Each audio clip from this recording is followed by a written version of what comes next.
Assalamualaikum everyone. Hope you all are doing well. I am Mariam to discuss the topic about central nervous system, जो कि nervous system का part है. So let's start our lecture.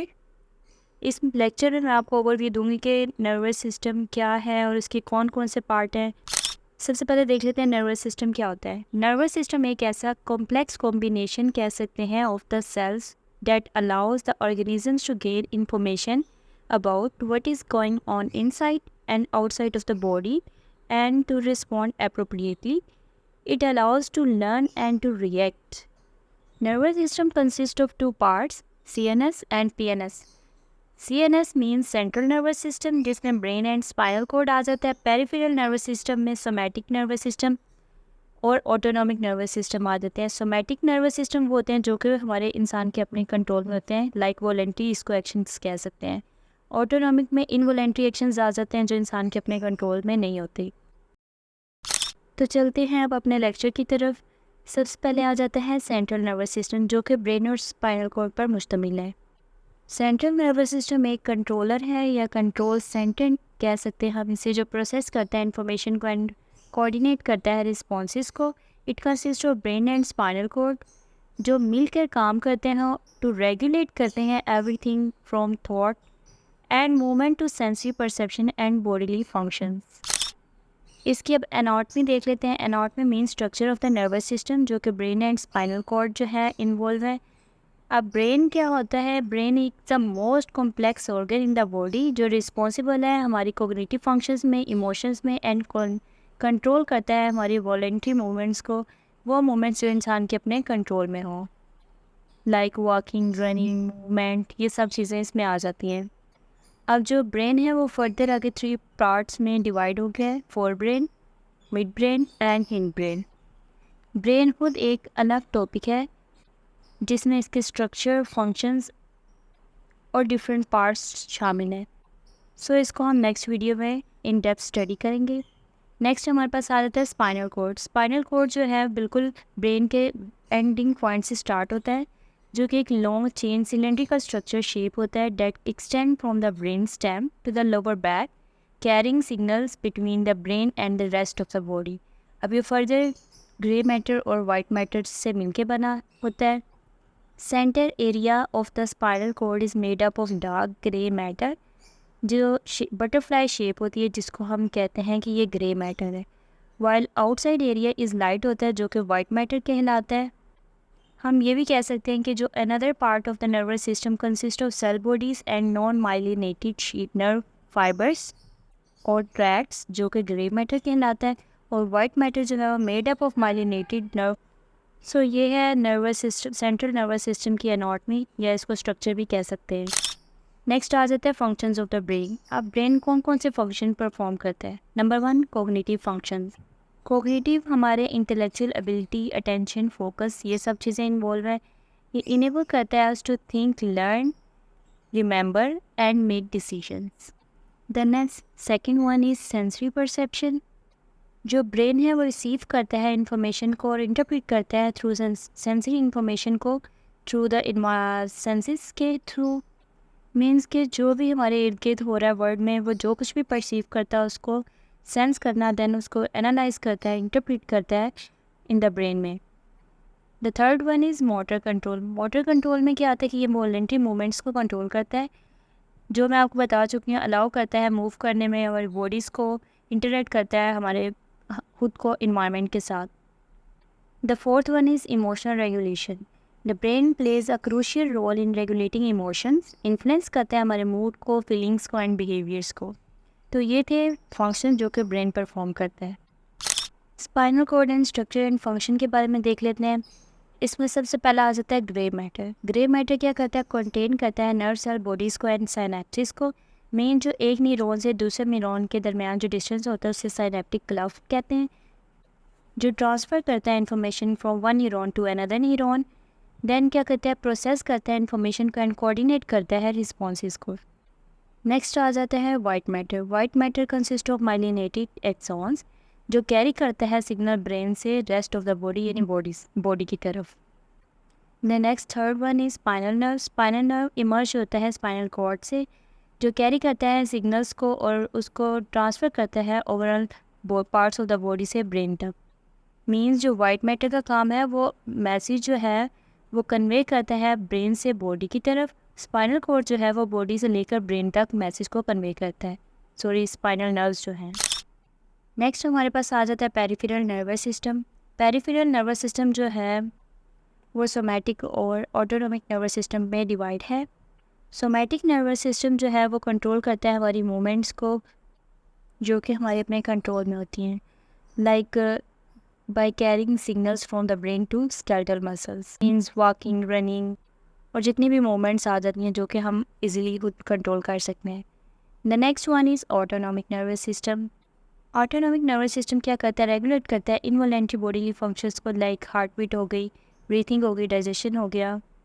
अब इसमें भी आगे 2 parts आ जाते हैं, एक आ जाता है पैरासिम्पैथेटिक नर्वस सिस्टम और एक आ जाता है sympathetic nervous system. Sympathetic nervous system जो है वो फाइट और फ्लाइट का काम करता है, मीन्स कि जितनी भी स्ट्रेसफुल सिचुएशंस होती हैं उसको प्रिपेयर करता है बॉडी को ताकि उनसे फाइट कर सके। मीन्स ऐसी अलर्टफुल जो सिचुएशंस हैपन हो जाती हैं जब इंसान को समझ नहीं आती कि अब वो क्या करे, तो ऐसी सिचुएशन को रिस्पॉन्स करता है यानी प्रिपेयर करता है थ्रू सिंपैथेटिक नर्वस सिस्टम के। नेक्स्ट है पैरासिम्पैथेटिक नर्वस सिस्टम जो कि रेस्ट और डाइजेस्ट का काम करता है, प्रमोट करता है रिलैक्सेशन को और कंजर्विंग एनर्जी को। अब नेक्स्ट आ जाता है कुछ हमारे पास सेंसरी और मोटर पाथवेज होते हैं, उनको डिस्कस कर लेते हैं वन बाय वन। पहला आ जाता है सेंसरी रिसेप्टर्स। इससे अब हमें क्या समझ आ रही है, सेंसेस जो हमारे जितने भी 5 सेंसेस हैं उनके थ्रू जो हम रिसीव करते हैं इन्वायरमेंट से उसको किस तरीके से डिटेक्ट करता है brain through any stimuli. Sensory receptor detect करता है stimuli in the environment such as light, sound, touch, temperature and pain. Next आ जाता है sensory neuron. Sensory neuron carry करता है signal from receptor to the spinal cord and brain. The third one is brain processing. Brain processes क्या करते हैं, sensory information को allow करते हैं कि टू परसीव एंड इंटरप्रेट करें the world around us. Motor neuron carry करते हैं सिग्नल को from the brain to muscles and control करते हैं हमारे वॉलंटरी मूवमेंट्स को। The fifth one is muscles contraction. Signal from motor neuron cause करते हैं मसल्स टू कॉन्ट्रैक्ट करें और रिजल्टिंग इन मूवमेंट्स। मीन्स कि जो ब्रेन है वो किस तरीके से सिग्नल जो है वो ट्रांसफ़र करता है और ताकि मसल जो है वो कॉन्ट्रैक्ट कर सकें, जिसके रिज़ल्ट में इंसान मूव करता है, मूवमेंट शो होती है। फिर कुछ न्यूरो ट्रांसमीटर्स हैं एंड साइनेप्टिक ट्रांसमिशन भी इसे कहा जाता है जो कि ट्रांसफ़र करते हैं, जिनके थ्रू ट्रांसफ़र की जाती है सिग्नल्स जो हैं वो ट्रांसफ़र करते हैं बॉडी तक या ब्रेन तक। फर्स्ट आ जाता है एसिटाइल कोलिन। एसिटाइल कोलिन क्या करता है, मसल्स की कॉन्ट्रैक्शन में काम करता है, मेमोरी में और लर्निंग में।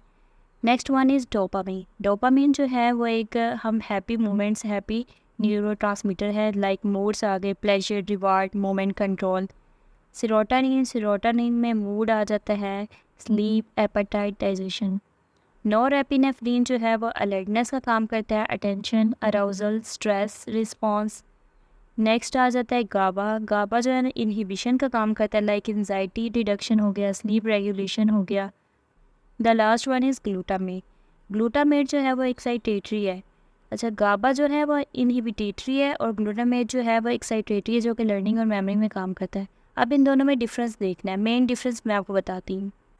ऐसे सिग्नल्स या ऐसे स्टिमुलाई जो कि एक न्यूरॉन से दूसरे अनदर न्यूरॉन में ट्रांसफ़र हो जाते हैं उसे कहते हैं एक्साइटेटरी, कि वो एक्साइटेट कर गया सिग्नल्स। और कुछ सिग्नल्स ऐसे होते हैं जो कि अगर रिसेप्टर तक नहीं पहुँचते बल्कि वो टेकअप हो जाते हैं, मीन्स कि वो वापस उसी न्यूरॉन्स की तरफ मूव कर जाते हैं, जिसकी वजह से जो एंजाइटी है या स्लीप रेगुलेशन है वो डिस्टर्ब हो जाती है। नेक्स्ट स्लाइड की तरफ चलते हैं। नेक्स्ट आ जाता है disorder and disease of the central nervous system. अब सेंट्रल नर्वस सिस्टम में कौन कौन से डिसऑर्डर्स जो हैं वो हो सकते हैं। पहला आ जाता है अल्जाइमर डिजीज़। अल्जाइमर डिजीज़ एक ऐसा न्यूरोसाइकोलॉजिकल डिसऑर्डर है जिसमें मेमोरी लॉस हो जाती है, वो शॉर्ट टर्म मेमोरी भी हो सकती है, लॉन्ग टर्म भी हो सकती है। कॉग्निटिव डिक्लाइन आ जाता है, लाइक इंटेलेक्चुअल अटेंशन या जितने भी हमारे focus, central focus of attention होते हैं वो सब जो है वो डिक्लाइन कर जाते हैं। बिहेवियर में चेंजेस आ जाते हैं, मूड चेंजेस आ जाते हैं, मूड स्विंग्स होना स्टार्ट हो जाते हैं, अनदर चेंजेस भी डेवलप हो जाते हैं। नेक्स्ट आ जाता है पार्किंसन डिजीज़। ये भी एक न्यूरोजेनरेटिव डिसऑर्डर है। या हम कह सकते हैं न्यूरोसाइकोलॉजिकल डिसऑर्डर है जो अफेक्ट करता है हमारी मूवमेंट पे, causing tremors, stiffness and slowness of movement. Next आ जाता है मल्टीपल सेलेरोसिस। ये एक ऐसा ऑटो इम्यून डिजीज़ है हमारे इम्यून सिस्टम में जो कि डैमेज कर देती है माइलिन शीट को ऑफ नर्व फाइबर्स में जो मौजूद है, जो लीड करता है range of symptoms like including weakness हो गई, फैटिक, थकन सी हो जाती है, सेंसरी डिस्टर्बेंस हो जाते हैं, सेंसेस जो हैं वो प्रॉपर वर्क नहीं करते। तो ये सारे जो हैं वो मल्टीपल सेलेरोसिस में आ जाते हैं। द लास्ट वन आ जाता है स्ट्रोक। स्ट्रोक एक ऐसी मेडिकल इमरजेंसी कह सकते हैं जो कॉज करती है हमारे ब्लॉकेज को या रप्चर कर देती है ब्लड वेसल्स को इन द ब्रेन में, जिसकी वजह से जो न्यूरोलॉजिकल डेफिशिएंसी आ जाती है या ब्रेन जो है वो डैमेज भी कर जाता है। तो ये था आज का हमारा लेक्चर जिसमें मैंने ओवरव्यू दिया है सेंट्रल नर्वस सिस्टम क्या होता है, पेरिफेरल नर्वस सिस्टम क्या होता है, ऑटोनॉमिक नर्वस सिस्टम क्या होता है, और स्ट्रक्चर ऑफ स्ट्रक्चर या एनाटॉमी कह सकते हैं सेंट्रल नर्वस सिस्टम की क्या है, जिसमें ब्रेन और स्पाइनल कॉर्ड आ जाते हैं। अब जो ब्रेन है उसको भी मैं नेक्स्ट लेक्चर में डिफ़ाइन करूँगी, स्पाइनल कॉर्ड के बारे में भी एक लेक्चर दूँगी। उसके बाद जो साइनेप्सिस है या कम्युनिकेशन है विद इन कम्युनिकेशन या आउटग्रुप कम्युनिकेशन, उसके बारे में भी डिस्कस करेंगे। मीन्स कि अब बॉडी से ब्रेन तक कैसे मैसेज कन्वे होता है और ब्रेन से बॉडी तक कैसे मैसेज जाता है। तो ये दोनों जो है इनका मैं एक अलग से लेक्चर प्रोवाइड करूँगी। होपफुली आपको आज का लेक्चर समझ आया होगा। फिर भी अगर किसी किस्म की कोई भी कन्फ्यूजन हो तो कमेंट सेक्शन में ज़रूर पूछिएगा। ऐसी और मोर रिलेटेड वीडियोज़ देखने के लिए मेरे चैनल को सब्सक्राइब करें। उम्मीद करती हूँ कि आप लेक्चर को अच्छे से अंडरस्टैंड करेंगे। सो मिलते हैं अब नेक्स्ट वीडियो में नेक्स्ट लेक्चर के साथ। तब तक के लिए अल्लाह हाफिज़।